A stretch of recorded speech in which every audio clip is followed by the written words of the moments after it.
taking up all the space. Okay, let's get this centered. All right.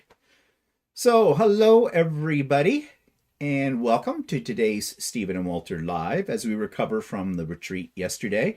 Still a little tired with that. But let's see who's joined us so far. Jan, number one fan. Here she is. Donna's here. Hi, Donna. Marianne is here. Marlene is here. Green Quilter is here. And Tracy Williams is here. And Pamela is here. And Jeannie's here. Barb. And Barb. Did we miss Marianne? Did I say what? No, I thought I said Marianne, but I'll say it again. Marianne is here. Patsy's here. Suzanne is here. Jennifer. Oh. Paula's here. Jennifer's here. Sherry is here. So we'll just give everybody another couple of seconds here, and then we'll get starting. We're going to do a little bit of a breakdown and review and behind the scenes about the retreat. Mozilla is here. You're more than welcome, Mozilla. Everybody's welcome because you've all said nice things, and that makes me very happy. It does, and I got a special email today that I want to share too, and so it's actually Sherry's email. Hope Sherry, I don't embarrass you or anything because it's not my intent, but it was just such a nice email that I have to read it. So more people will probably be joining us momentarily. So let's jump into, first of all, what we've been working on. Now, you would think yesterday with a retreat, I'd get a lot of things done. Nope, I didn't do any sewing or any machine embroidery whatsoever yesterday. Hi, yeah, Pamela. All I got done was put my buttonholes on my shirt. Yeah, that's about it. Evelyn's here. Hello, Evelyn. And hello, Pamela. So I'll just show you, though, what the day before I finished up. Let's see if I can get this. Okay, where's my cursor? I always have the hardest time finding my cursor on this thing. So here you go. This is a block of the month class that I'm taking. I now have 2 months done. That's all we're up to. And you've seen it before. It's the one that has the applique. It's called Color Splash. But what I finished up for the second month is the border around that piece. And although it's all little teeny squares, you do them in strips, of course, then cut them. It's a little tricky. Not hard, but very easy to get your squares mixed up. In fact, the instructor of the course, Donna with the hostess with the mostest, she was showing us this month's layout and everything, and she had it finished up to this point, and somebody pointed out to her that her bottom border was on upside down. Now, you wouldn't really notice that. Walter would. But you wouldn't really notice it when you first look at the quilt. But when it's pointed out to you, it was very noticeable. So she had to change that around. But so easy to get your blocks flipped around. I had all kinds. I think this is the first quilt I've ever done that I had like a whole sticky pad practically of letters and numbers on every little piece to make sure I got them in the right order. And I did. Walter's studying it right now because he's hoping he's going to find a mistake. But there isn't, as I know. So far, I haven't found any. No, and you aren't going to find any. Now, there was one that I did do wrong, and I caught it, though, early in the game, so I was able to flip it around. But I'm really liking this so far. I'm kind of enjoying doing the applique. I think next month there'll be more applique in whatever comes up next. I'm finding that applique is not scaring me as it used to at all, because it's not all that difficult. Little fiddly, but not that difficult. And that's about all that I've gotten done so far. I'm working now on, they call it the Candy Cottage. It's a gingerbread house. It's an in-the-hoop design. I've made some before, but this was a new one that I think it was OESD came out with. And I bought it when it was on sale about a month and a half ago, maybe even 2 months ago. It may have been the end of the summer when I bought it. And I'm just getting to it now. So there's nothing really to show you because it's still in bits and pieces, and I haven't got a lot of the bits and pieces done yet, but I will show it when I get it finished. And then maybe I will tackle the Christmas tree skirt, which that one, I want to do it, but I don't think it's going to be done for this Christmas. But we'll see. So that's what I've been working on. And Walter, you just did buttonholes. Yeah. You said so. I was in the process of putting a button on. I think I've got one button on. Oh, I yeah. just have to do the rest. And once that's done, I've got the whole shirt done. So. Well, okay. So that's I could have all done right. it today, but I wasn't in the You weren't mood. in the mood for it. Well, we went out today to get some apples. And apples. Actually, it was a nice day. It's a nice day today. Yeah. It was, when we were out, it was 19 earlier, which is 66 Fahrenheit. So, it was nice and sunny and bright and Yeah, well, 17 right now. almost summery like. So I think we're having Indigenous summer. Yeah. It used to be called Indian summer. Apparently not appropriate. It's Indigenous summer. Or there's probably another term for it. I don't know. Just looking here to see what people are saying. Catch up. Evelyn's working on a table runner today. Hi, New Quilting Life with Janice. Jeannie, Sue. Hi, Sue. She's working on frankenbatting for the quilt top. She finished at yesterday's retreat. Okay. And Patsy's working on the famous Christmas tree skirt. Yes, you'll have yours done before I get even mine started, Patsy. But I will do it. Like I said, it just may not be done for this Christmas. Barb says they got snow Friday night. Our fall summer is so over. Yeah, well, You're out west, aren't you?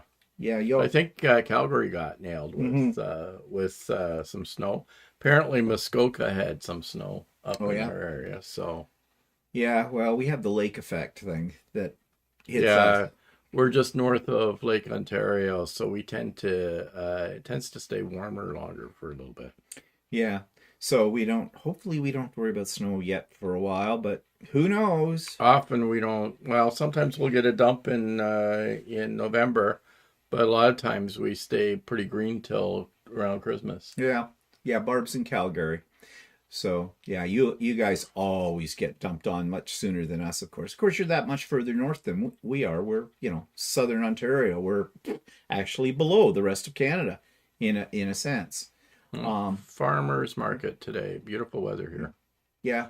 Well, when we went out for a little bit, it was very nice out. We actually had the windows down on the car. Yeah. With it. It was very nice. Very nice indeed. So, what is coming up? Well, this is our last full week of October. Halloween, a week from this Monday. And then, bang, we're in November. And in November, the first Wednesday of the month, November the 2nd, is Craft and Chat. So I've already put the link up for that in the show notes for this, and it'll be in the show notes for everything up until that date of all my videos. And I hope there are those of you that will be able to join me for that afternoon. Runs from 1 o'clock Eastern Standard Time to 4 o'clock Eastern Standard Time. Now, when do our clocks change? Is it the first weekend in November? I'm not sure. I think it's it is. Probably, yeah. Because we'll go, fall back, spring ahead. So we'll go back an hour, but that won't affect the Craft and Chat because we'll still be in the same time as we are now. Walter's looking that up. Marilyn says, I'm in Red Deer, north of Calgary. No snow yet. Oh, interesting. So it's November 6th. Yeah, okay, so that's the first weekend. So the Saturday, early Sunday morning, November the 6th, the clocks will go. Yeah, so our back. time on here next week will change for some people. No, not next week. Oh, sorry, not next week. No. In 2 weeks. In 2 weeks, it'll change, yeah. So I don't know how that affects some people with it or not. I don't want to do the math. It's mind-boggling. Baz Joan. Hello, Baz Joan. Hi, in bed in the UK as it's later here. Yeah, it's good to chill out and just listen as it's chaos here in the UK. Oh, yeah, with Liz Truss. Oh, that's right. Yeah, I got a prime minister, shortest reign of a prime minister in British history, I guess. Well, empty nester, don't do it again. That's all I can say to you. Do not be late again. We will beat you. Yep. What's Barb say? November 9th. First Sunday in November. Is that November 9th? No. It's November 6th. It's November 6th. Either you typed wrong or you're on a different calendar. Because the first Sunday in November is November the 6th. Oh, so Hopefully Walter got it right. If he didn't get it well, right, no. we're gonna make... According to what I looked it up, it said Ontario. Yeah, well, why don't you look at a calendar? Okay, I could do that. That would work, wouldn't it? You have a calendar. That's October. Go to the next month. Yeah, Sunday the 6th. Yeah, Yep, November the 6th is a Sunday. Yeah. Unless she thinks that November the 9th is a Wednesday, unless she thinks that's... Oh, no, the first Wednesday in November is actually is the 2nd. Is the 2nd of November. Yeah. We're confused, Barb, and it doesn't take much to confuse us. Barb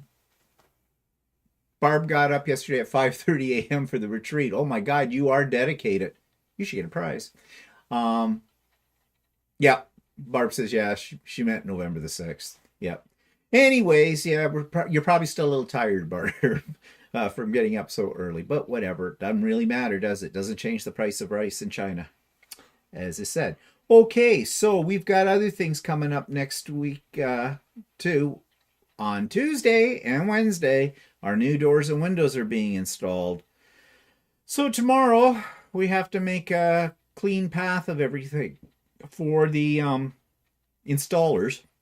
And I'm not looking forward to that. But I think I'll find things I forgot I had when I do this and I clean out those two corners. But there's an awful lot of stuff that has to be cleaned up. So not too thrilled with the idea, but I guess it'll be nice when it's done. Can't do anything about it now. We've already paid 3/4 of it. Mm-hmm. So M's here. Hi, Em. I got the hiccups. You always get the hiccups. You give them to me. No. I take one look at you and you would think that if you look at me, it would scare them. Yeah, but it doesn't. It seems to have the reverse effect. I don't understand that. Maybe you should look at yourself in the mirror. And dazzle myself with my own gloriousness, what, my beauty? Yeah, right. Okay. So we've got that happening next week. All right. So let's talk a little bit about the retreat. Let's do a little review of it. And I always like to get ideas and things from other people. I'll probably poo-paw them, but no. Not really, because there will be another retreat, but it won't be until the spring, probably in sometime in late March, maybe early April, whatever. We'll see how things go when we get to those months. But in the meantime, I did send out, well, first of all, let's back up. Let's talk about how many people showed up out of the number that said they were going to show up. I had 88 registrations for it. We had 76 show up. Now, there wasn't 76 all on at once because some people came early and had to go early. Some people came and went throughout the day, which was all fine and dandy. Not a problem with that. But at the height of it, I guess, out of the list, there were 76. That's not bad. I anticipate that there will be about 10 to 12% no-show from the registrations. And what's 10% of 88 is 8.8, right? So let's round it up to 9, shall we? So 9 from that is what? 9 from 88. What's 9 from 88? Oh, 79. So I was in the ballpark, 10 to 12%, had 76. So that's pretty good. There were a few people that had sent me an email the middle of last week to the end of last week telling me that something else had happened in their life and that they weren't going to be able to make it. And I really appreciate that they took the time to send me an email to let me know. If I'd had a waiting list, I would have taken someone from the waiting list and put them in that spot. And that's why I asked for people to let me know when they knew, if they, something happened, life happens. But I didn't have a waiting list, so it wasn't a problem. It wasn't like somebody didn't get a spot if someone didn't bother to tell me they weren't coming or couldn't make it. Now, I did have a couple of them had some really good excuses, believe me. One person, her son's house burned down.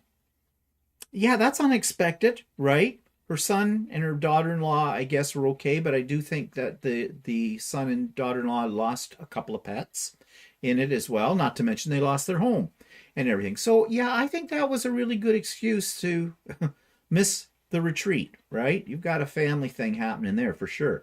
And somebody else's husband got really sick. So, of course, that's priority. Yeah, not a problem.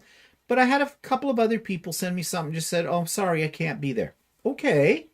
I guess they didn't want to share the reason for it. Is it any of my business?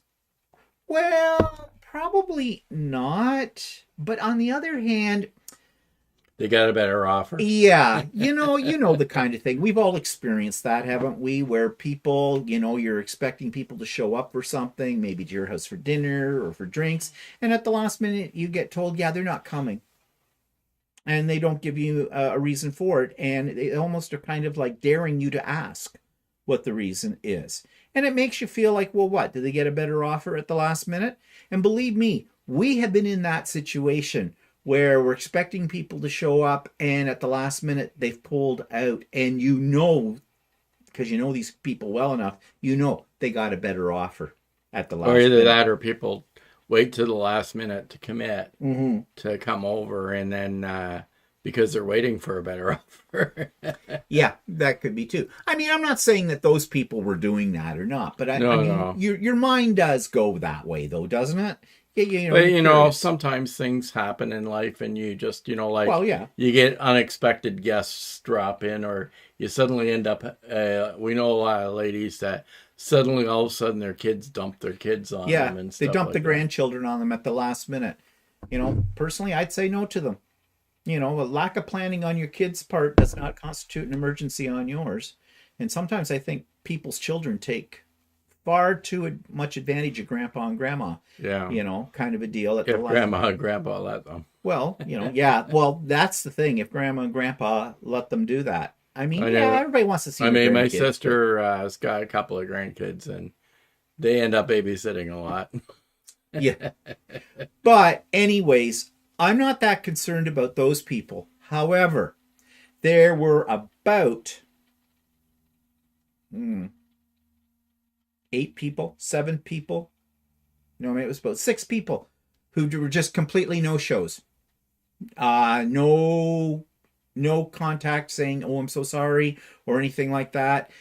Just no show. Well, they could have forgotten. They may not have figured out how to log in. Maybe they've missed the email where they got the login, because you did have somebody come on and say, Okay.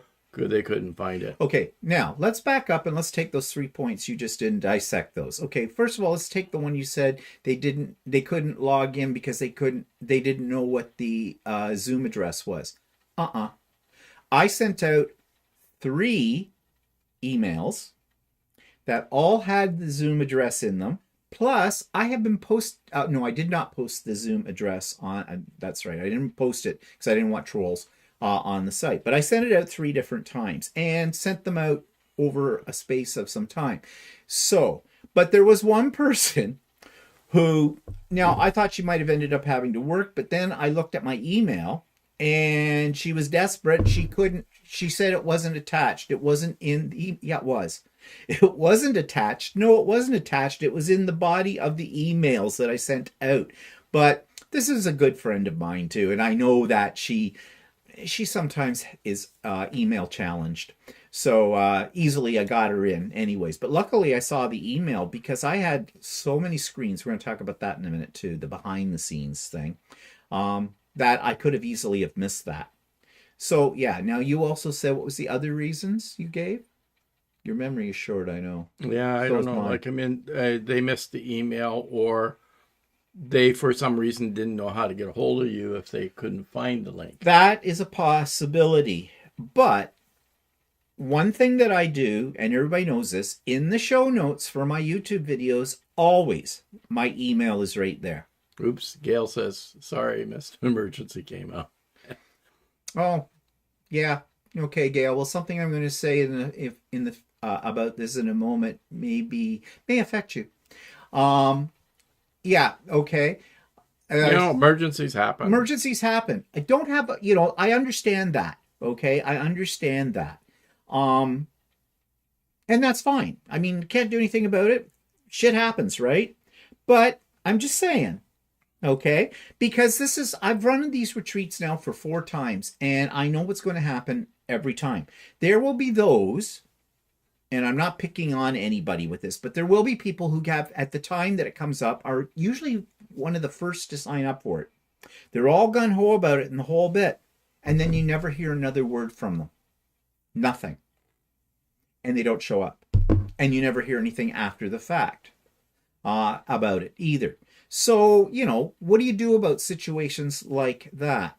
Now, how can you get people to put their money where their mouth is? Well, I've thought about this. Put their money where their mouth is. Charge. I could charge a registration fee that's non-refundable.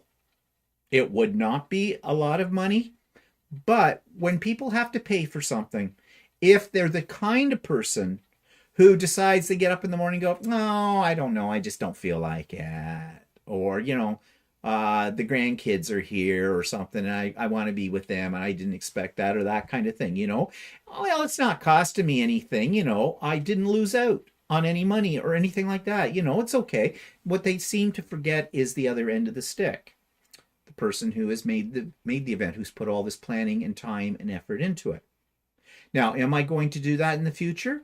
I'm not going to say I won't, but the likelihood is very unlikely that I would, for a couple of reasons.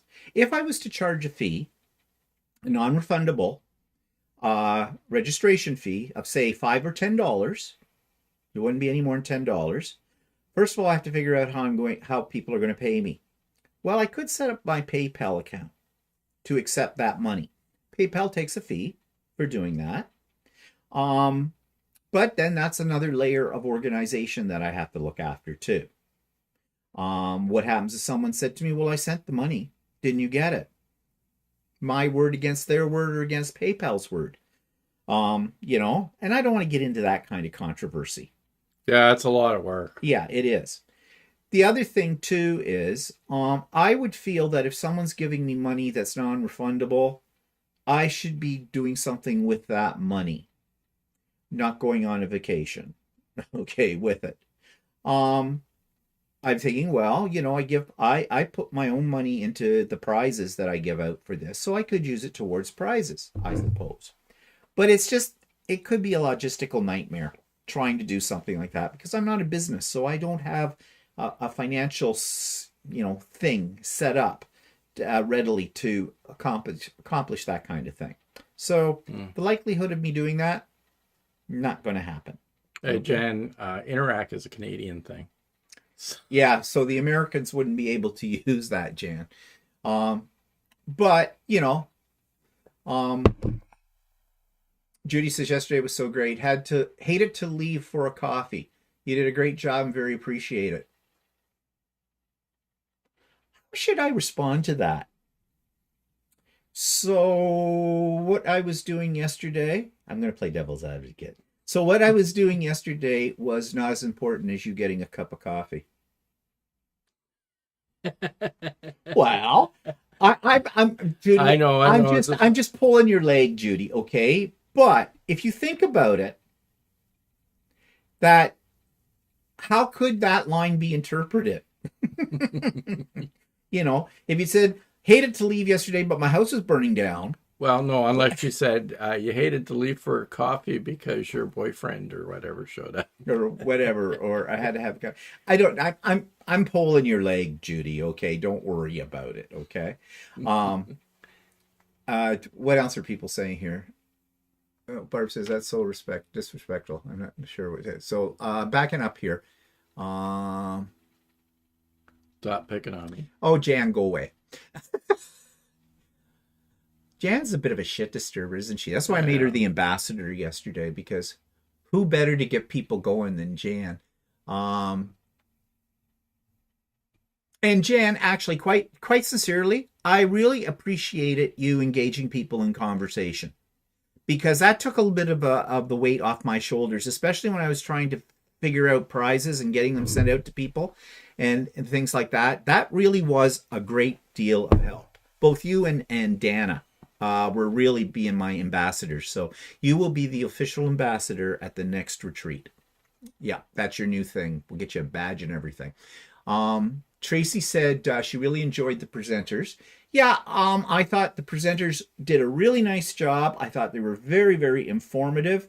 And they put effort into their presentations. And they were not being paid. They knew that right from the beginning, that because this was a free event. All three were very interesting. Mm-hmm. I liked Adam's. I knew he made is it his animals art and dolls. dolls and Art stuff. dolls, yeah. And I was really impressed with that. Yeah. Well, Adam is a sensational sewer. Mm-hmm. I mean, his creations, I just don't know how that guy has the time because he's holding down 3 other jobs as well. And the other 2 presenters were very informative because there were a lot of stuff there that I really hadn't thought of or knew about with quilts and stuff. So I like the older quilts and everything, and then also later the appraisal of quilts, which really I thought was very informative. Yeah, and like Kris O'Neill, if you've not watched her channel, you should, because it is fascinating listening to what she can tell us about antique quilts that she finds at garage sales and thrift stores, things like that. It's just really, really interesting because there's so much background to quilts that we just take for granted. And I think it's especially informative for people who might just be getting into quilting to realize that you are entering into an art form that's been around for a long time, and there is a substantial history behind these quilts that I think it's important. I mean, who knows? Like she said, label your quilts because someday someone might be picking apart your old quilt and trying to figure out things. And I'm bad for labeling quilts, and I know that. Lynn Reinhart certainly opens your eyes to the whole appraisal because everyone wants to know what their quilt is worth or what a quilt is worth, right? And we've all been there. Anybody who's a quilter, someone has said, "Oh, I'd love one of those quilts. Will you make me one? I'll pay you for it." And we've had this discussion before. What do you charge for your quilt? How do you figure it out? And I found some very surprising things that she said there. Like, for one thing, she was saying that you can't value a quilt how'd that work? If you work on a quilt, you can't charge for your time. Well, no, that was for if you can't. No, if you put a quilt into a raffle in the U.S., that's you can't right. include your time for tax purposes Yeah. in there. Yeah. Don't know how that works in this country, but I found that really quite interesting. And there was the ethics behind appraising a quilt too. I was surprised that to have a quilt appraised, it wasn't really all that much money. Like she said, what, about $80 to $125? Yeah, depending on who the appraiser is. Like, I don't know if I would take one of my quilts and have it appraised for that. But if you're someone like Kris O'Neill or that who collects antique quilts. Plus, she said that she couldn't really charge for appraising a quilt if it was valued at less than $250. Yeah. And I thought that was really... Well, she said she wouldn't. She didn't say there was a rule against that. No, but she said it was sort of an ethical thing. Yeah. I thought that was like, a very, very nice of her. I'd like to do that for somebody because, somebody will come in and they've probably got an old quilt that was a relative's or something and thinks it's worth all kinds of money, right? And then the appraiser, turns around and says, well, first of all, it shows her integrity and her honesty in appraising things, Because it's kind of like the Antiques Roadshow, the ones who come in and, we've had this in the family for we don't know how long, but it must be very valuable. And the appraiser looks at it and go, yeah, it's a copy. It's worth about $2.99. And then their face drops, right? And I think that's happened to lots of people. I know that in my family, for years, my mother collected Royal Dalton figurines, and we used to give them to her at Christmas and for her birthday and things like that. And we had this attitude that these things were an investment. Because you were like sinking in into about $200 in the late 70s into the early 80s into one of these figurines. But it's going to be worth something someday. They're not. I've looked into it. They're not worth anything. Okay, you gotta scroll down there. You're getting some spam on here. Oh, am I? Yeah. Oh, yeah. Okay. Okay. Why is that not? It's coming up there. This Oh, it's okay. Uh,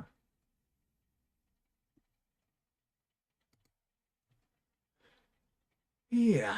Okay. But anyways, what we're saying is, about the Royal Daltons, and we've been to several different places where they're selling old Royal Daltons like $35 a piece, stuff like that, $25. What are you looking at? no, I'm just looking. Okay. So anyways, yeah, I thought that what Lynn's presentation was very, very enlightening. Just going to back up here and just see if I've missed anything. Jan says, stop picking on poor Mr. Oh, geez, if anybody picks on anybody, he picks on me. Brenda says, thanks for allowing me to attend. I finished 2 quilting by machine sewing UFOs. Hello from Vancouver, Washington. Well, of course we were going to allow you, Brenda. Of course. Tracy says, I really enjoyed the presenters. Yep, we talked about that. Evelyn says, just being a no-show is so rude. Well, yeah, Evelyn, that's the way I feel about it too. I mean, yeah, okay, there's circumstances beyond somebody's control. It happens. And maybe some of these people will send me a note and say, so sorry, but I haven't had one yet. Jan says she would gladly pay. Well, great, Jan. Maybe you pay for everybody. Let's start it at 1,000, shall we? Janet's here. Hi, Janet. Adam's here. Great, Adam. We were just talking about you and how much we enjoyed your presentation, and everybody did. Jan says she'll be the treasurer. Yeah. Hi, Veronica. Come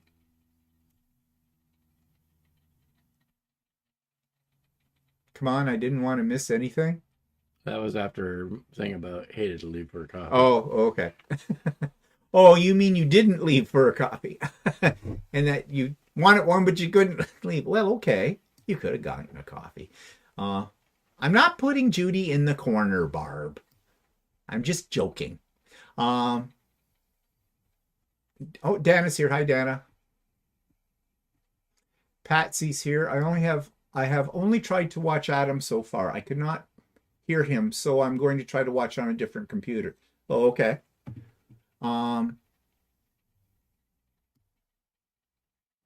Dana says all the presenters were amazing, full of information we might never have learned otherwise. Pamela says, this morning I told a friend about the guest speakers. She was impressed on the information that was shared.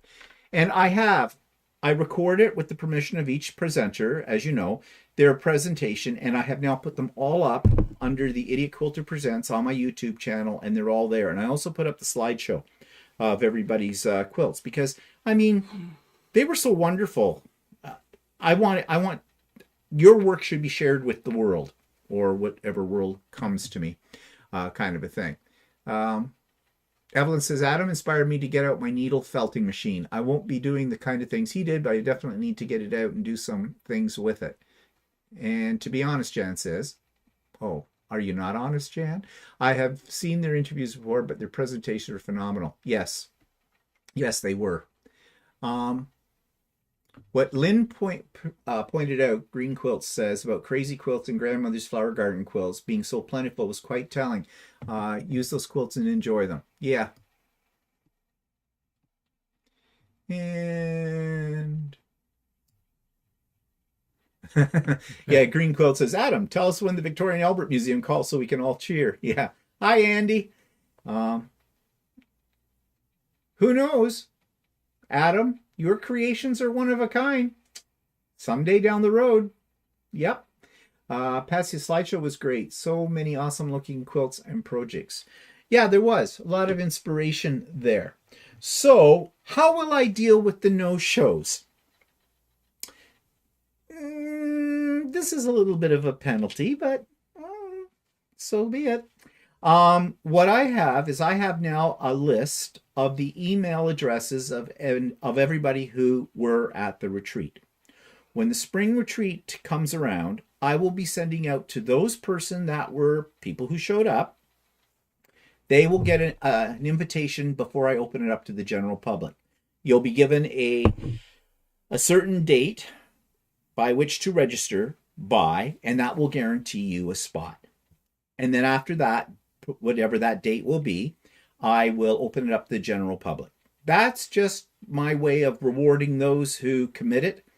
And, doesn't mean that those people who couldn't show up for whatever reason can't register, but they just won't get the advanced invitation from it. So that's how I'm going to handle that situation. Let's see. We already talked about the presenters and everything there. But please, if you've never been to Adam's, Kris's, or Lynn's YouTube channel, please go. Yeah, so it's Adam Sows, and what's the other one? Kris, Sow the Distance. Sow the Distance, and Cotton Art Studio. Cotton Art Studio. The links for all three of those channels are in the show notes below this today. I'm also posting them on my vlog next week and on the Idiot Quilter episode as well. So yeah, go and support their channels because, as I said, they didn't get anything for doing this. They gave of their time freely. I appreciate it so much. I wish I could pay them. I really do, because their presentations were really worth charging for, but I can't. Because, well, I don't charge anything for the retreat, do I? So, and I'm not made of money. Oh, Stephanie's here. Hi, Stephanie.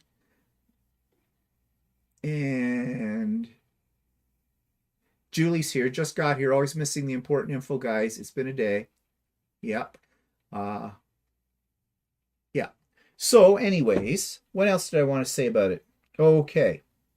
So, you might be wondering what we were doing while the retreat was on, because you could just see me kind of sitting here, but I didn't do any sewing. Walter did. A little bit, not a little much. bit. No.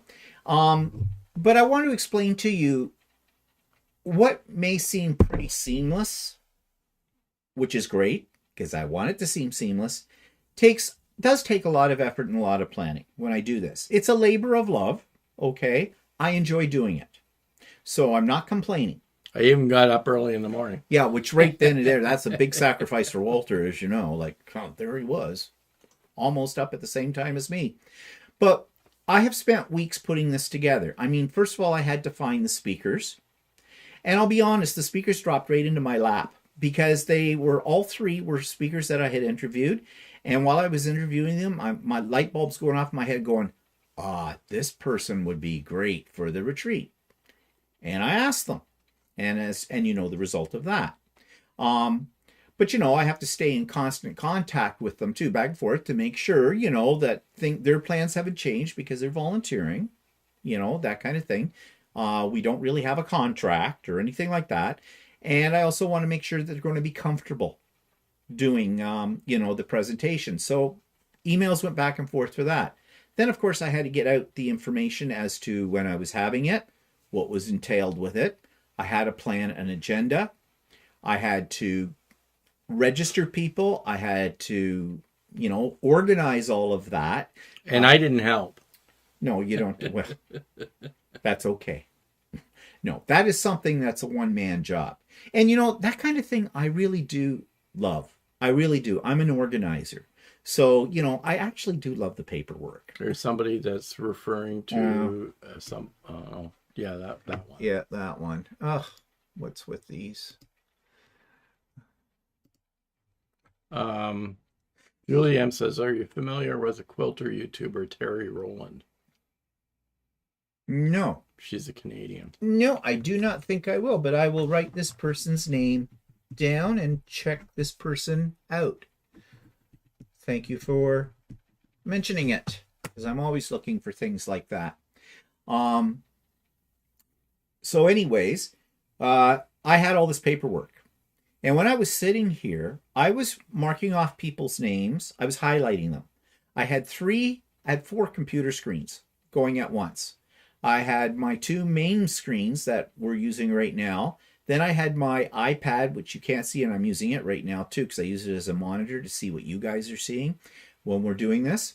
And then I have a big screen that hangs on the wall with another computer attached to it, where that's where I was doing the little signs that came up in the top left-hand corner of your screen to tell you what was coming up next.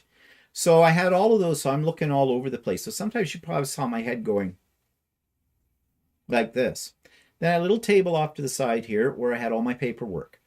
And I was writing down timings. My watch was set for different timings to do different things, like when I was going to do prizes, when our next speaker was coming up.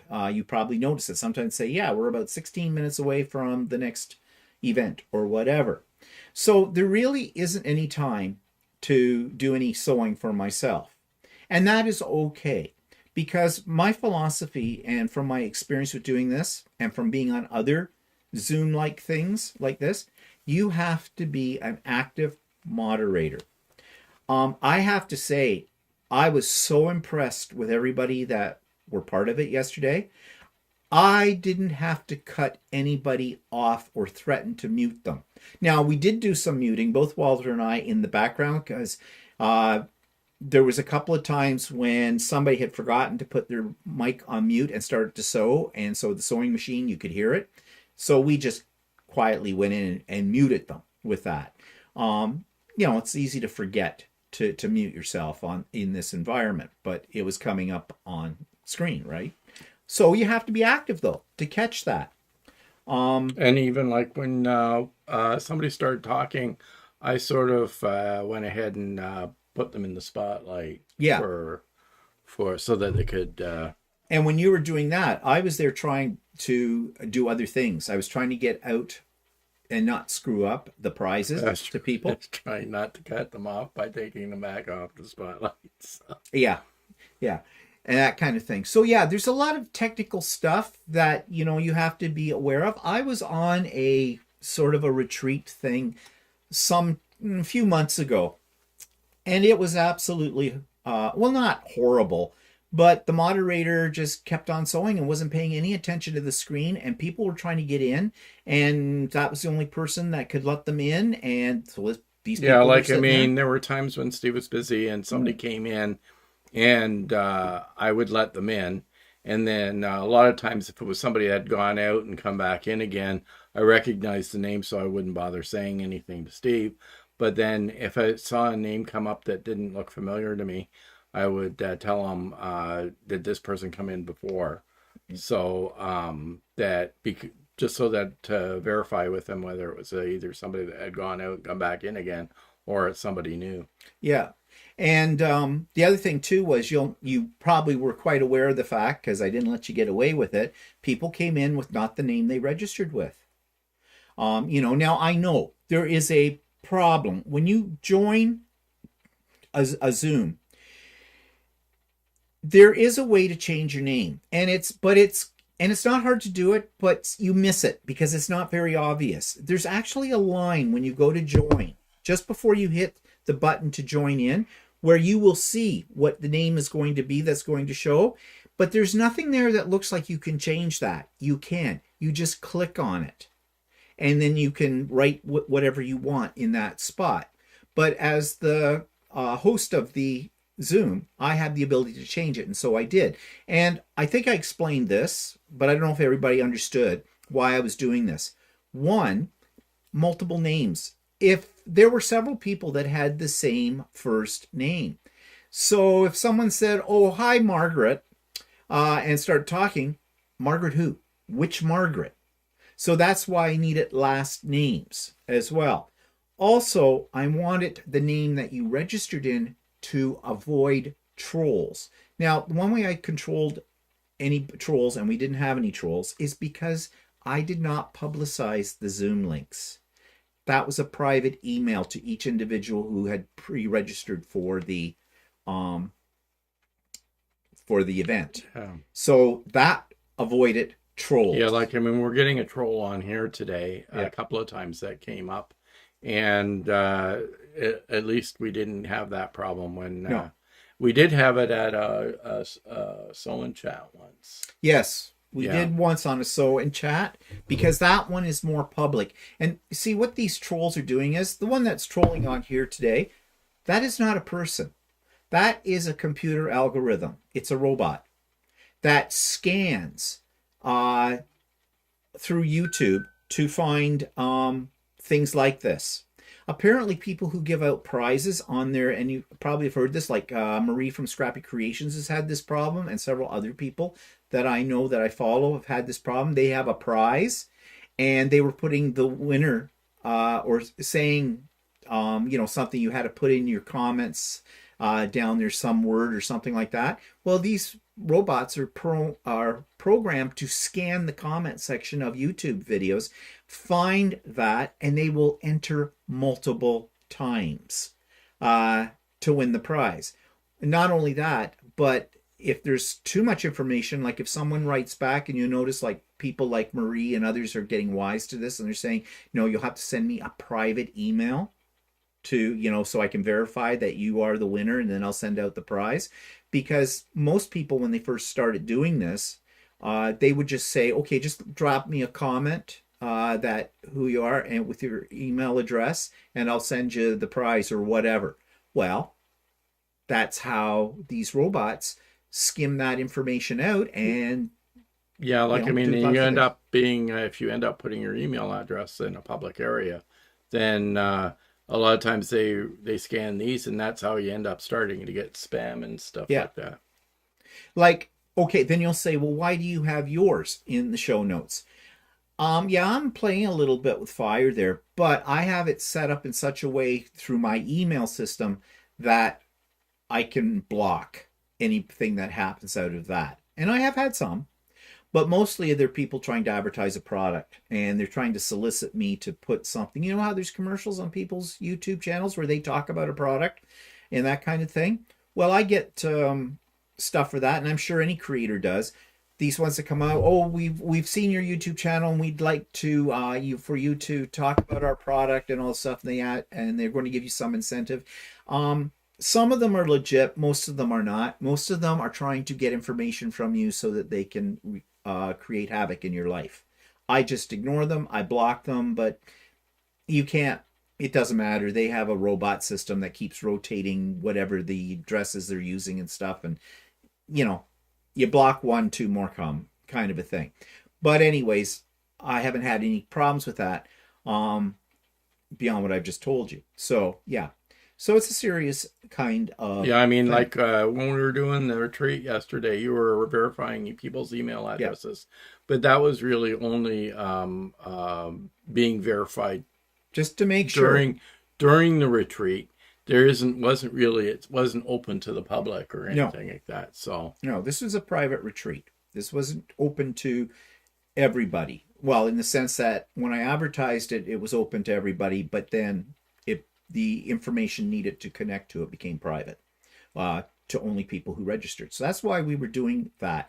And believe me, it could keep us going. Some people started to ask me questions while I was working on it, and I hope you didn't think I was too rude, but I actually did say at one point, it says, leave me alone, I'm busy. I'll get back to you. Like I didn't want to screw up, especially on the prizes, okay? Because I had to do several things to get those prizes out. In the case of the Amazon gift certificates, I had to go physically onto Amazon.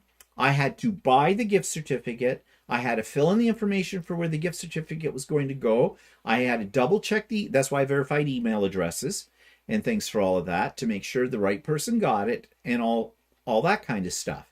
So that's why all that was happening. Okay, there's a lot there, and I just don't want to screw up. So yeah, was I tired? Had a slight headache when the day was over?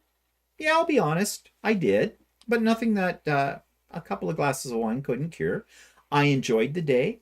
I had a good time in spite of the fact that I had to do all the work, and that's okay. I brought that all on myself, and I'm not complaining about it. I quite enjoy that, actually. Um, yeah, so it was okay too. Like yeah, I mean, I didn't get very much done, but I kind of expected that I wouldn't. And I was glad that I could help Steve out with it. yeah. So Well, I was glad he was co-host because he could have gone off to a so day yesterday. with his sewing class and others as well. And I said to him, if you really want to go to that, go. I can manage. But actually, no, I needed Walter's help with it. So I was appreciative of it, dear. Thank you so much. You're just a sweetheart. Just a little sweetheart. Yeah, All right. okay. Screw off. Okay, let's back up here because I see some new people have come on and there's some other comments. Okay. Yeah, back it up, back it up.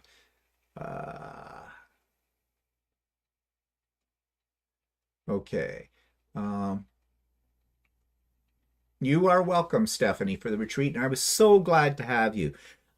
It was nice to have other creators as well join. And I was thinking after the fact, I should have done more with the creators who were participants too. I should have given you some time to talk about your YouTube channel because some people wouldn't know about it. And you're supporting me, I want to support you. So, and I didn't, and I'm sorry about that.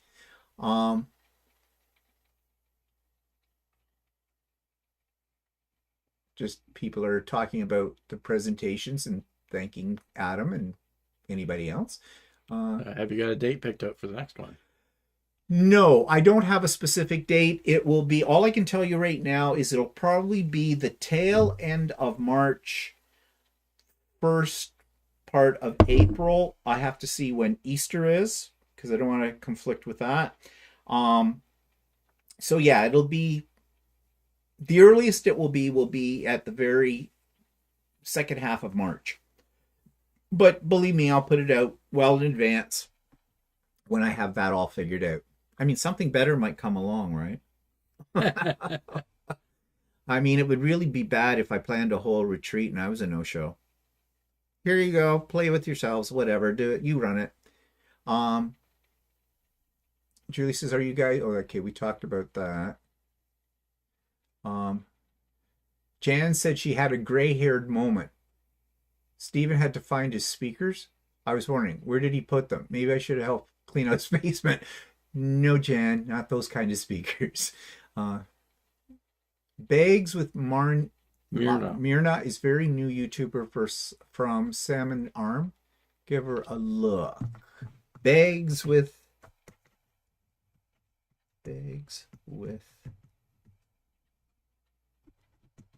Myrna? Yeah. Myrna? Okay, I'll check that out. Hi, Anne.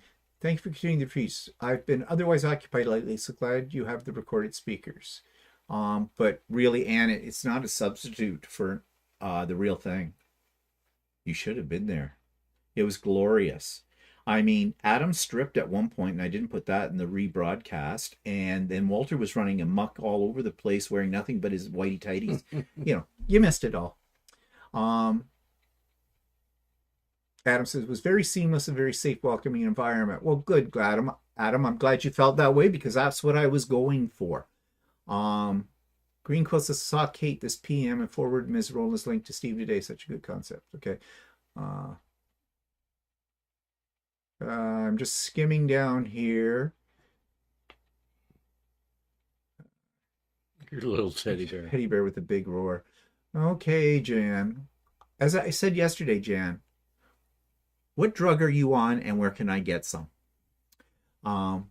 Walter did a very good job helping you. Yes, let's not forget about Walter. Your groupies are there to support you. No, I needed his help. Is your place cold today? You're both wearing jackets. They're not jackets. They're fleece sweaters. They're fleecy sweaters. Actually, it's a little cool. It's a little cool. We haven't turned the heat on in our house yet because we're cheap bastards.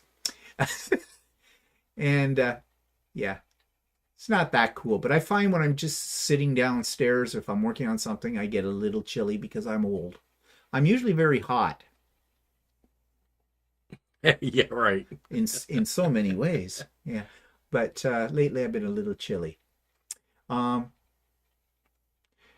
Yeah, but Dana, it doesn't mean we're not going to have something. We've got our craft and chats, pop-up sew days. I haven't done a pop-up sew day since September the 25th, I think was the last one I did. And there's also the sew and craft with me things. So, you never know when I'm going to do those. So, yeah. And if I do a pop-up sew day, those are always on a weekend, on a Saturday or something. And I will try to give even more. I think I'll try to plan those a little bit more than just being a 24-hour announcement. I might give you a couple of days warning about those ones. So there'll be other opportunities because I enjoy sewing with all of you people too. Because it is all about me. PJ Gaynor. Oh, hello. Was it Pam? PJ Gaynor. Yeah, it's Pamela. There she is. Yeah. Read ahead and you find it. Yeah, I guess. I didn't. Yeah.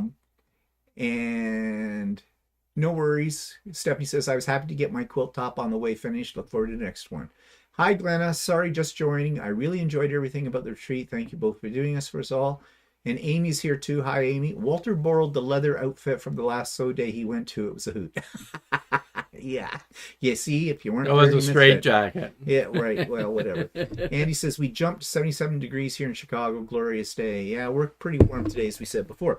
Now, the one thing I did want to read to you, this was an email that I got from one of the participants in it, and it just, for me, summarized how a lot of you felt, because I've had some very nice emails from many of you, thanking us for the day and saying what you liked and everything like that. So I just want to read this because I thought it summarized it very well.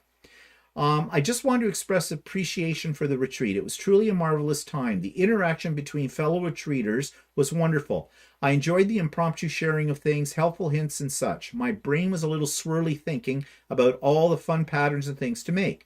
All the shared tidbits. My bucket list of projects certainly expanded. Thank you for the speakers you lined up. Each one had excellent things to share, and each of them had a different personality, so it was delightful to hear each one. I thought it was especially kind of Adam to join us for so long. Inspiring for sure.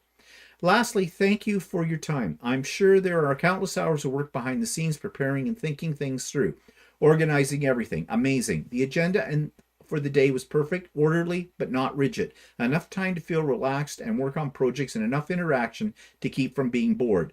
I really enjoyed the relaxing atmosphere and felt like it was truly inclusive of all. I'm more of a background person, although it is wonderful to interact on things of interest. Not wanting to take up too much of your time, but want to express true gratitude for a delightful retreat. Well worth the time to attend and absolutely would have been money well spent had there been a charge. You and Walter are beyond generous with your time. Looking forward to the next one. Much joy, Sherry. And I have to say, this was such a nice letter to get this morning. I really appreciate the sentiment that this was sent in. And, in the words of Sally Fields, they love us. They really, really love us. Have another drink, Stephen. Yeah, okay. Andy. Andy said where? What? No, Andy jumped to 77 degrees here in Chicago. Oh, yeah, said that. Dana says, enjoy everyone who has sunshine worth of snowing here in Regina. Bah humbug. Yeah. So, what I'd like, the one other thing I want to talk about is about the cocktail party. I've had a few comments about that as well. People seem to enjoy themselves with it. I have to admit, I kind of felt that I needed to do something a little bit more for entertainment value for that night. And I'm working on ideas with that. The whole point of having the icebreaker cocktail party is simply that. It's an icebreaker. It's so people get a sense of what other people are, the type of person that comes to a retreat. Because there were a few people, this was their very first retreat, and they wrote to me and said they found it really comfortable and they would definitely do another one in this way. There are some people who have done retreats, but in-person ones, and this is the first time for a Zoom retreat.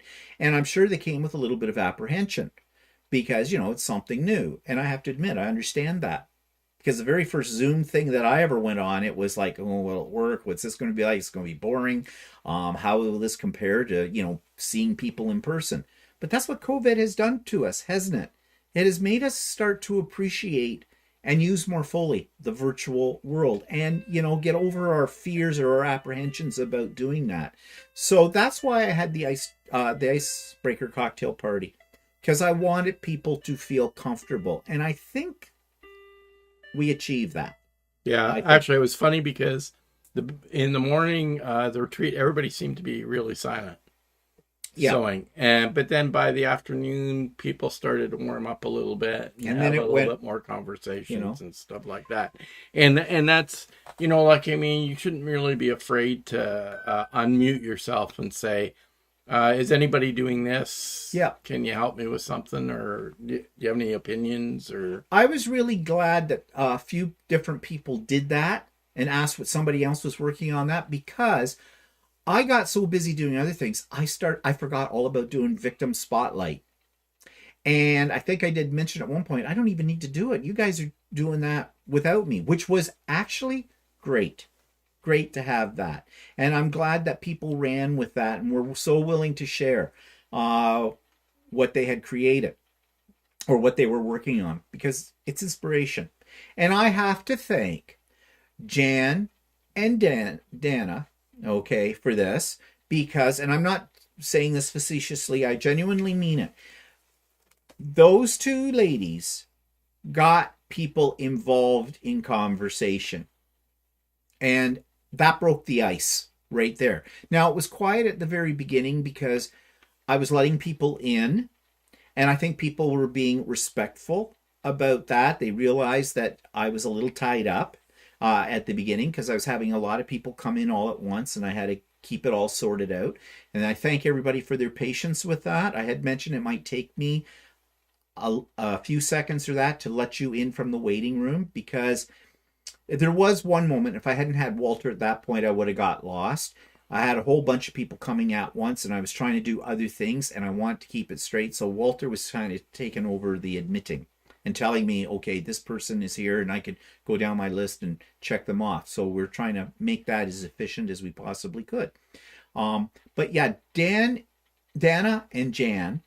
yeah, plus when Dana had her problem with her horse head, yeah, we were all trying to resolve it. yeah. So I really, they are my co-hostesses with the mostesses. Okay, there. Yeah, so. and I'm not sure who it was, but somebody gave me a pointer for looking up a YouTube or a video. It turned out to be a Facebook video of a lady that does a sewing channel that shows you how to set in a sleeve. And I watched the video. It looks really interesting. And I haven't tried the technique out yet, or the method of sewing the sleeve in. But next time I have to set a sleeve in, I'll certainly try to do it that way to see how it works out. So I thank somebody for giving me that pointer. Yeah. So I'm just looking here at some of the things that people say. Everybody seemed to enjoy the cocktail party, which was great. Mary Ann says Hubs loved the cocktail party too. And there's something I neglected to say about the cocktail party. Husbands, wives, dogs, cats, whatever in your household at the cocktail party were more than welcome to join us for it as well. So I was glad to see that a couple of people had their husbands there too.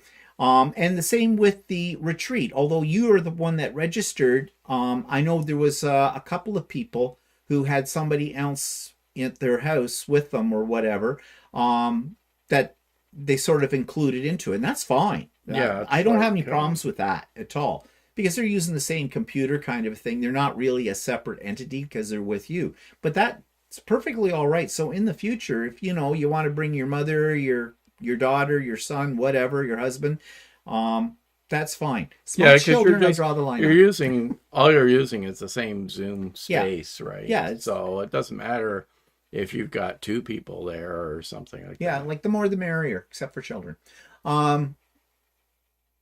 Barb says, first retreat Zoom, I didn't talk at all, but I still had lots of fun. So thank you. Well, it's not an obligation to have to talk. Everybody has their comfort level as to what they want to say. Okay. But if you have something to say, you should feel that it's a comfortable enough environment that you can say or ask questions. Nobody got into anything sketchy or drama. It was drama. Dana's not having a problem with the horse heads. No. But that was really great how people came to Dana's with suggestions, And no, we were trying to resolve a problem that she was having. Yeah, so. I know. But that's what I mean. That was great that people did that. Julie says people need direction from the party host as to procedure. I'm not absolutely sure what the vein is of that, Julie. What do you mean? People need direction from party host as a procedure. Did I not give enough direction? Is that what you mean? Like maybe I should have been more? I mean, I thought I was being pretty firm about it. I'm not sure. Maybe you can clarify that for me, Julie. Evelyn says, when I was asked about my flags, I totally misunderstood the question. I hope I was able to clarify what I did toward the end of the retreat. Sorry for the misunderstanding on my part. Well, Evelyn, it happens, and I don't know. Well, no, actually, it's one of those things that sometimes that's where you get the limitation of Zoom. You're not there to touch and feel whatever you've made, right? So you have to try and convey what you did to your project to the other people, and sometimes that's not exactly easy to do on Zoom or on an online system. Yeah. So it's a learning process for everybody. I mean, you may have learned now that yeah, you have to show everything of what you're doing when you're trying to convey a message across. So it's a little bit more intense than if you were able to, if you had two people in a room and you can touch and feel something. So yeah, I wouldn't worry about it, Evelyn, because no, yeah, there was nothing wrong with what you were saying. Stephanie says, Jan and Dana can be people of support and I'll be the Zoom tech support. There you go. Yes. And actually, Stephanie, you did help me out with one little technical thing there, and I appreciated it. Can't remember what it was now, but I do remember at the time you kind of told me, and I went, oh, okay, that works. Thank you. Jan, yeah, thank you for the entertainment. Jan, do you know another song? Maybe we could put you on the spotlight to sing to us, serenade us. Yeah, it was hilarious. Oh, Julie says, I'm just commenting on the idea people were real quiet at the beginning because they didn't know what to do first. Yeah, actually, there's a certain amount of shyness that occurs. And then when everybody's on mute, it's hard for some people feel uncomfortable to unmute and ask a question. So you got to get past that a bit to do that. Yeah, and now, because it's hard when you've got 90 people or 80 people on Zoom. So, and with now that you've clarified what you meant, Julie, I agree with you. I was sitting there at one moment going, ooh, things are really dead quiet here. How do I get people more involved? My problem was that at that point I was the only one manning it. Yeah, I know. Someone was in bed still, but I was trying to do the paperwork and get that all straight. So, but for the next one, I will think about that. I will. Well, yeah. The other thing is I could have thrown out a conversation, something to start a conversation with. See, what I would have liked to have done, and now in hindsight, I'm thinking this. Say, okay, hi, Pam. What are you planning to work on today? And I think that would have gotten things livened up. But for me to do that, and as people are coming in and admit them and mark them off on my pre-registration list and all that kind of stuff, it was too much. So next time, Walter will be out of bed earlier, and he will be the hostess with the mostest at that point. Yeah. Note to self. Adam says, have you seen The Big Bang when he makes Amy sing in the Mandarin and other languages? Oh, I love that. Yeah. I love The Big Bang. One of my favorite shows of all time. Jan, Little Ball of Fur, Sleepy Kitty. Okay, you've got them all going again, Jan. Sometimes I wonder whose show this is. Glennis says, I like the Zoom retreat format since my husband recently had a shoulder replacement surgery. He was in the next room so I could check on him as needed. Well, you know what I like about the Zoom retreats? I don't have to lug my stuff.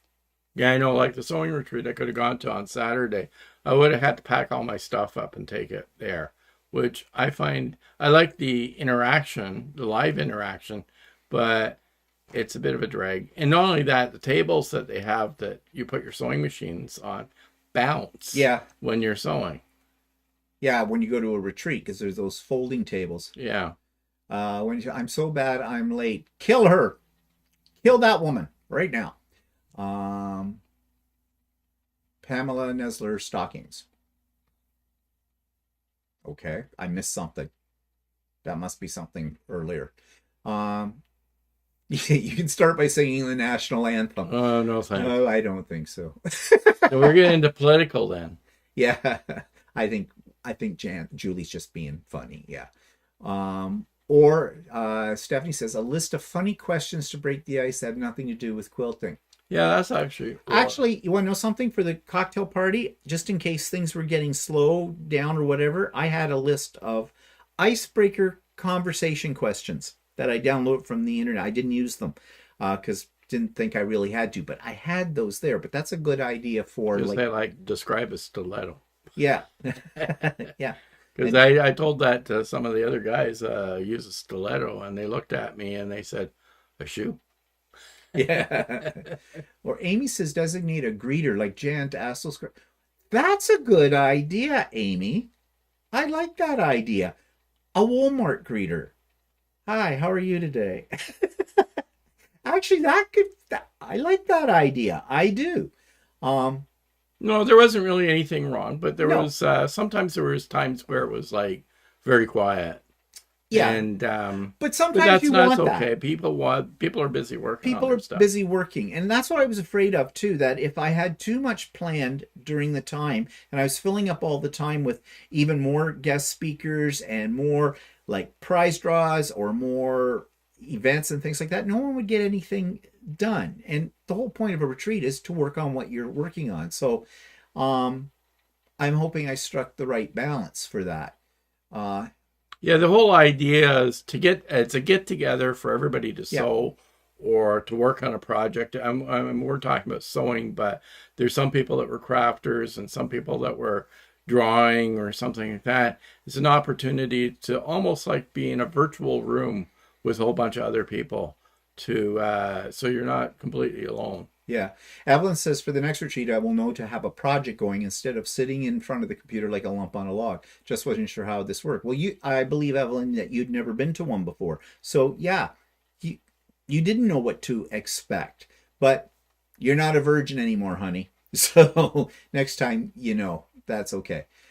Someone should write a Quilter's Pledge of Allegiance to Stephen Walter's channel. Yeah. I said, Wendy had a good time. Good.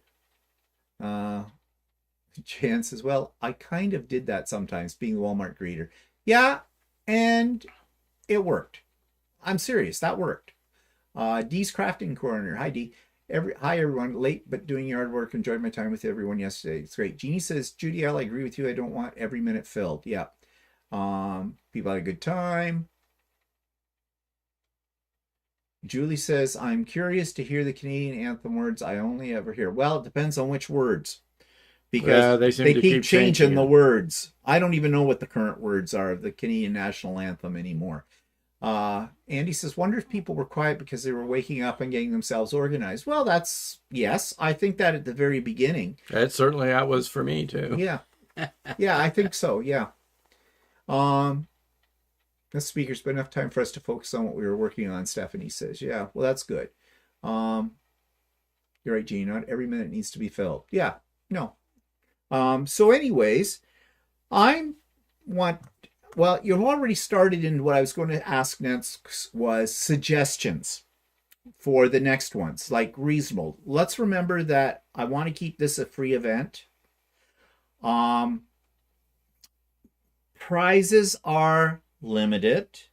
I don't want to mail things out to people because that is the cost of postage and stuff like that, depending on where you live in the world. Well, it doesn't matter if you live next door here in Canada, it's still going to cost you to mail something out.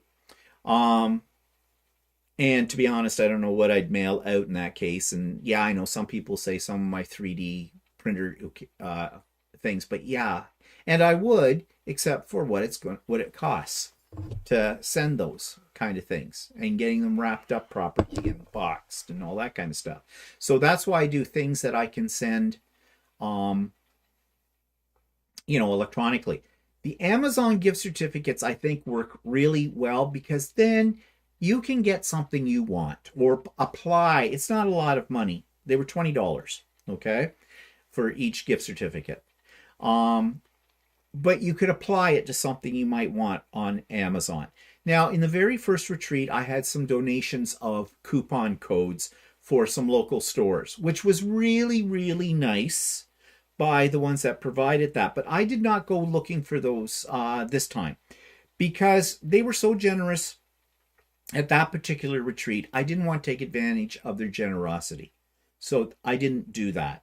And I don't like going and soliciting donations from businesses with that.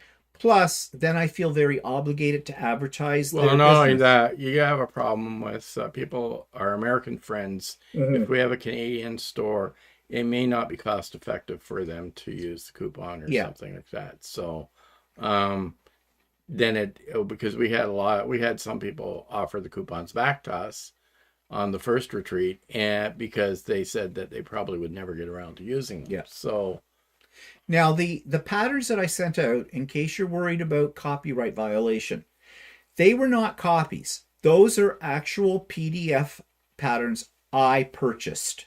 I purchased those over. I do this all the time. I'm always buying patterns. I never get to them, but I'm always buying patterns. So those were purchased, and they only went. I did not send them out en masse. That would be a violation of copyright if I was to turn around and make a swag bag. I have done that in the past, but not with. I've done that with free patterns, and I've made electronic swag bag. I didn't do that this time on this retreat because I found that actually a lot of people weren't really interested in that, and they had to download it from my Google Drive, which I gave the links out to. So I didn't do that this time, but I couldn't like take all of my purchased patterns and give everybody one of those patterns because that's a violation of copyright, and I don't want to get into trouble with that kind of thing. But to give one to one individual that I paid for, I owned it, I gave it as a gift.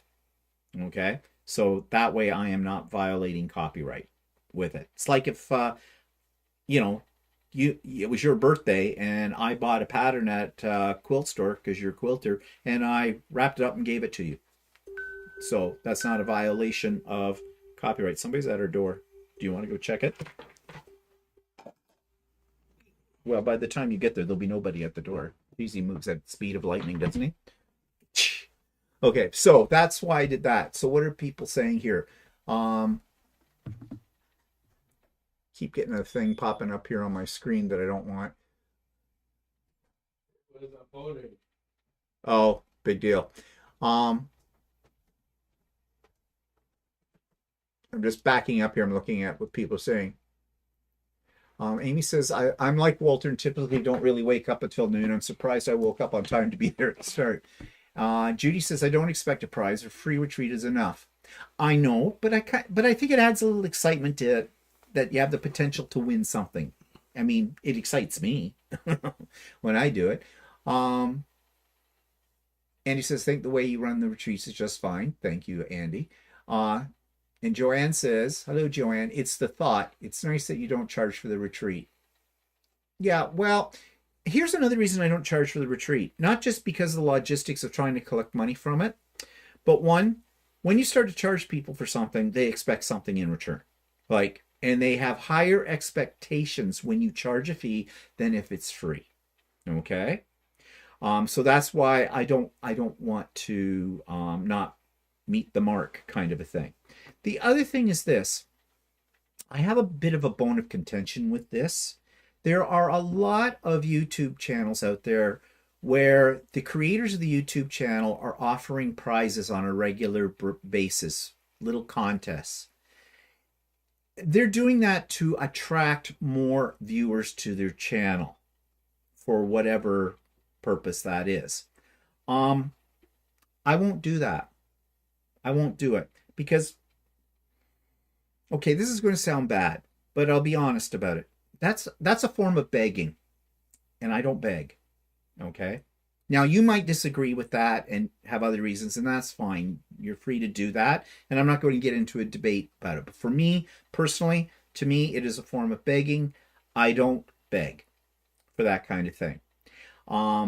So my way of giving back to my loyal subscribers, to the people that have been with me for a long time, is to do this. To do the retreat and make it a free retreat. And plus, I enjoy their company as well. Yeah, it is nice to see everybody. Yeah. I mean, it's also why I do Craft and Chat, why I do Pop-Up Sew Days, and why I now have my I should change the name to it because I keep calling it my Sew on Demand. It's the Sew and Craft with Me link. that's really why I do it. I enjoy other people's company, and it's my way of sort of, giving something a little extra for people who have been, stuck with me for all this time. What do I get? You get me, and that's enough of a reward, really. That's more than enough. You should be giving me change back for that. Is it some of us who write patterns would be happy to donate PDFs. Stephanie, that's again, I welcome that idea. I think that is a really great idea and very nice of you to offer that, and I will hold you to that because your patterns are wonderful.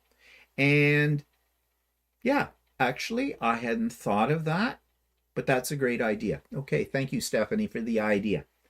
Julie says, I'm crocheting while I listen to this live stream. Quilting takes too much concentration. Oh, okay.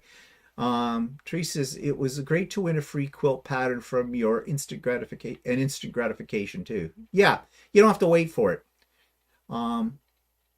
I'm with you on that one, Stephanie. I have a couple in testing. I would happily donate some to the next. Okay, Stephanie and Adam, I will be in contact in the spring. Yep. Thank you. But thank you. I think that's very generous of you. You're welcome, Dana. This was my first Oh, you retreat. got more hot girls. Oh, God.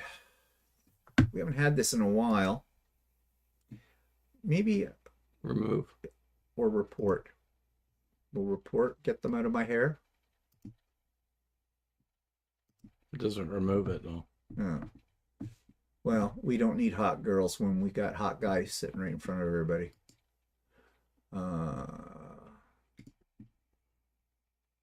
Jeez. Remove. Remove. Okay. Back to what we were talking about. Dee says this was my first retreat and I would be happy to donate a pattern or gift cards for prizes. You're so generous with your time. Thank you, Dee. Okay, you people, I will be putting out the call for that come the spring as I'm planning for the next one. Andy says, I'm just wondering, are prizes necessary? I would still attend even if you weren't offering prizes. Well, I don't offer the prizes to entice people to attend. I offer the prizes because I think it's fun. That's the only reason I do it. It adds a little something, I guess. A little something extra. It makes it a little bit more special because I don't have prizes for Craft and Chat or for Pop-Up So Day or anything like that. And this is a little bit more involved because I have the guest speakers and things like that. But I think most of the people that were there would agree with you, Andy. I don't think people were coming, at least I don't have that impression, were attending because they thought they'd win a prize. And this, by the way, was the most prizes I've ever given out on a retreat because I think I gave out 16 patterns. And I gave out, I believe, 5 gift certificates from Amazon as well, gift cards too. So this is more than I've ever given out before. And because, I like people to have a little something, But the swag bag, I was trying to come up with something that was different, but that could all be transferred electronically. And short of a pattern, there isn't much of anything else, Mm-hmm. And as I said, they have to be freebies. They can't be ones that would violate copyright. So that limits it because oftentimes freebie patterns tend to be free for a reason. They're not that exciting, Yeah.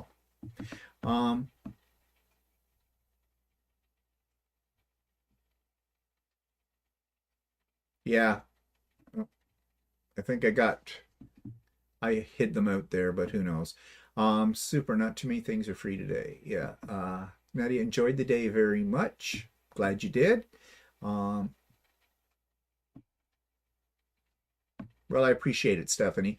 And both of you, actually, both Adam and Stephanie, and Dee as well. So yeah, I'll be in touch in the spring with that.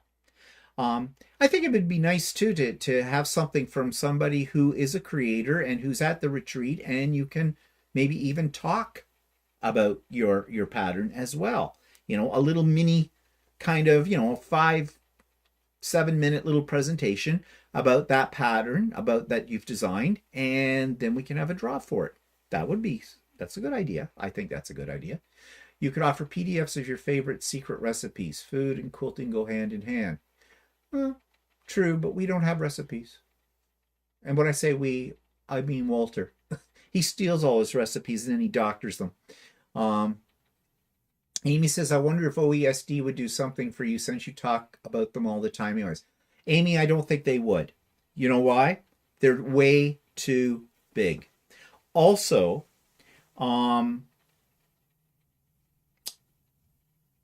if I don't know if they would donate. See, that gets me into the commercial aspect again. And when you get something from a commercial interest from a business, they want something in return. What they want in return is free advertising and for you to talk about their company. And I don't want to do that. I don't want to do that. It's one thing for me to talk about where I go on a regular basis, but I am not It's one an thing affiliate. to talk about, somebody like Adam Sows or Stephanie Stitches or something. They're not. I don't really consider, unless they're hiding something. I don't consider that they're large corporations. They're other creators, so we're happy to promote them. Yeah, but big corporations, I don't want to get into that at all. I mean, I got the two companies that were local, which are small businesses, mom and pop businesses here in my area that donated at that one retreat back, the very first one. They did that because they wanted, I felt obligated to talk about their business. And I believe in both of their businesses. I support their businesses. But at the same time, I felt obligated. I even did a video of one of the stores that was fairly detailed, showing their whole business and their products and things. And a lot of people were really interested in that video, but it left a bad taste in my mouth afterwards, because then I was thinking I've become like some of the other YouTube creators out there, and you know who they are. You've all run into them, where in the middle of their YouTube, they're advertising a business. Mm-hmm. And I don't want to get into that. I don't want to get into that. Small YouTube channels, they're like my YouTube channel kind of thing. No problem. That's why I do interviews. I want to promote those ones, get what they're doing out there for other people. But like yesterday there was something, I'm not going to say, because I'm sure this person didn't do it on purpose, but there was somebody who was basically kind of promoting their stuff. They're not a big business or anything like that. I didn't know they were going to do that. So, but whatever. I'm not going to say any more about that. Just looking here at what people are saying. The retreat afforded me the chance, Green Quilt says, to learn how to use Zoom, my tablet, and the stitching tips. Thanks for everything. Great. It's very good food recipes if you would want one in the future. Okay. Well, we could have a recipe swap. Or, okay, this is just off the top of my head. I'm not saying I'm going to do this or anything. I'd have to develop it further. But, I was talking about the swag bags. Well, if some participants want to send me in advance a PDF of a favorite recipe, that could be in the swag bag kind of a thing. They're coming from people who participate. You get a whole pile of interesting recipes and things like that, and to download. So maybe that's a possibility. Hadn't thought about it, but it's making the wheels are turning. So basically, if you have any other suggestions or any of these suggestions as well that you think might be an asset to one of the future retreat, send them to me in an email. And I'll start a little collection of all of these ideas. And when I start working on the planning of the actual retreat again, I'll start looking at these and see which ones I can maybe work with and develop further into the retreat. I welcome the ideas. I really do with that. Yeah, a virtual cookbook. That's an idea, Julie. Yeah. Yeah, actually, I'm thinking I'm really liking that idea. Um, yeah, Andy says she likes the retreat as it is. She can be around people, not have to talk. Yeah. Yeah, I know. But maybe, Andy, for you, we'll get some dogs. But Andy, it's really nice to see what you've created and everything Yeah, else. That it's a little different than everybody sewing and everything. So yeah. I love looking at, and there were other people though too that showed things like um, Lisa Marie Esposito. She shows her little figurines or angels and things she makes, which is really yeah, interesting. There were some paintings in there, people who paint. There was somebody was crocheting. crocheting stuff. Yeah, So, and actually, I think it was Andy pointed out to me when I did the slideshow that I called it quilt slideshow. And she said I should have called it, to include all, because I did have in there, and I didn't think about it when I put the title on it. But yeah, I did have some paintings in there and some other art work, handicraft work in there that were not quilts. And my retreats are not just for quilters. They're for anybody who's what I'll call a creator. Okay? Whatever you make. So, yeah. But anyways, like I said, if you've got some ideas for it, don't hesitate to send them to me in an email. I'll create a list on my computer of all of these. And when I get around to in the new year planning the next retreat, I will look at them and start taking some of them and developing them into something different and a little bit unique for the retreat. Yeah, I'm open to suggestions. Okay, so I think we've hashed over yeah. the whole. We've done a post-mortem on this. Oh, Andy says that was Jeannie. Yeah, don't pin it on me. Sorry, Andy. Yeah. Well, you all look alike to me, these people. Women, I got to distinguish different women. No, just joking. It was like sewing with friends, but I didn't have to clean house and fix lunch for everyone. Yep, there's always that advantage. Okay, people, thanks again for those of you that did come to the retreat. Had a great time. I'm still tired from it, but it's a good kind of tired. And yeah, so watch for what comes out next week. As I said, I already have those 3 presentations are now up on YouTube. If you missed them for whatever reason, because I know some people had to disappear for a bit when one or two of the presentations were on, so you can catch them there. And you can also see the slideshow again as well. So hope everybody has a great week. When we talk to you next week on here, hopefully we have new doors and windows and no mess left to clean up. So see you all then. Thanks for joining us. Say goodbye, Walter. Goodbye. Bye, everybody. Have a good week.